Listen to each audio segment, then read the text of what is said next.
Have you ever followed a piece of money advice only to feel, well, completely stuck? You know that feeling? Like it was written for a totally different person living on a different planet? Well, you're not alone, and it's probably not your fault. This right here, this is the single most important idea we're going to talk about today. You see, most advice is designed for a future version of you, a version that has everything figured out. But you're not living in that future draft yet. You're living in the first or second draft where things are still being written, edited on the fly. And this just lays the gap out so perfectly. On one side, you've got the assumed life, stable income, a fixed plan, most of life's big doors already chosen. But your reality? It probably looks a whole lot more like the other side. Jobs change, plans are still unfolding, and your financial decisions are all tangled up in these huge questions like, who am I even becoming? So let's be super clear. This isn't a personal failure. It's what the source material calls a structural mismatch. The advice itself just doesn't fit the phase of life you're actually in. So let's break down what that mismatch really looks like. We hear these questions all the time, right? They're all about optimization, finding the perfect strategy. But for a lot of us, they don't feel helpful. They feel paralyzing. They just create all this pressure to have answers we simply don't have yet. And those questions feel so heavy because they're built on this shaky foundation of hidden assumptions. They assume your paycheck is predictable month after month, that you know exactly what you want in 10 years, and that you're not wrestling with, major life decisions. For most people in an early draft of adulthood, basically none of that is true. And that's the real heart of the frustration, isn't it? You're being handed a manual on how to fine-tune an engine when you're still just trying to build the car.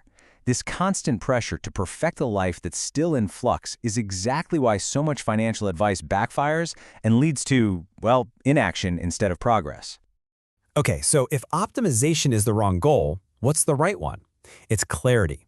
The goal isn't to force some perfect system onto your life, but to simply frame your decisions in a way that makes sense for right now.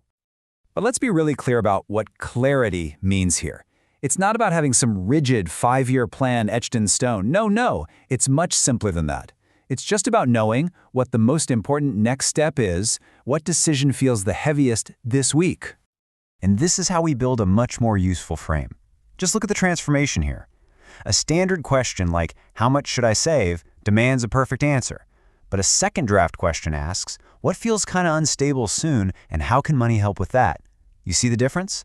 The first question assumes you have a frame. The second one helps you build it. Now, to see how this works in the real world, let's look at a quick story from the source material. It's all about what happens when our money gets stuck and how a simple shift in our thinking can change absolutely everything. Okay, so let's talk about Maya. The story starts with this number, $3,000, a pretty significant amount of money. And this money was just sitting there. It wasn't invested, it wasn't saved with a purpose, it wasn't paying down debt. It was just frozen in her checking account for months. And with every day that passed, she felt more and more guilty about it. This was the story she was telling herself, that her inaction meant she was failing, that she was just procrastinating on being a responsible adult. And I mean, that's a story a lot of us have told ourselves, right? But here's the big reframe. Her money wasn't frozen because she was lazy. It was frozen because it was sending her a message. I don't have a clear frame yet. See, she was trying to decide whether to move for a relationship or stay and pay down debt. The money was simply reflecting this huge, unframed life decision. She didn't need a better budget. She needed to listen to what her money was trying to tell her. So the goal shifted from forcing the money to move to simply understanding the message.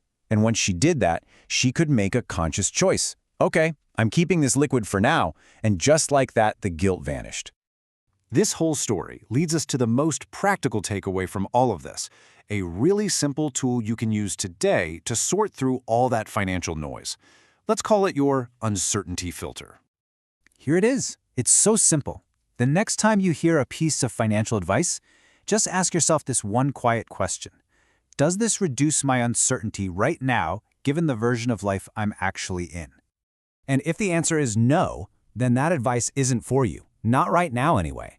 It's not bad advice. It was just written for that later draft of your life. You have full permission to just set it aside without feeling an ounce of guilt. You see, this means we have to redefine progress itself. It's not always about hitting a certain number in a spreadsheet. Progress is quieter. It's finally understanding why a decision is so hard. It's choosing an option that feels just a little bit lighter. It's creating the space to think instead of forcing yourself to act when you're not ready. So, I'll leave you with this thought. Don't try to solve your biggest money problem today. Just look at one decision that's weighing on you and ask yourself this: what's one small thing I could do that would make this feel just a little bit lighter? Not solved, just lighter. That, right there, is where real progress begins.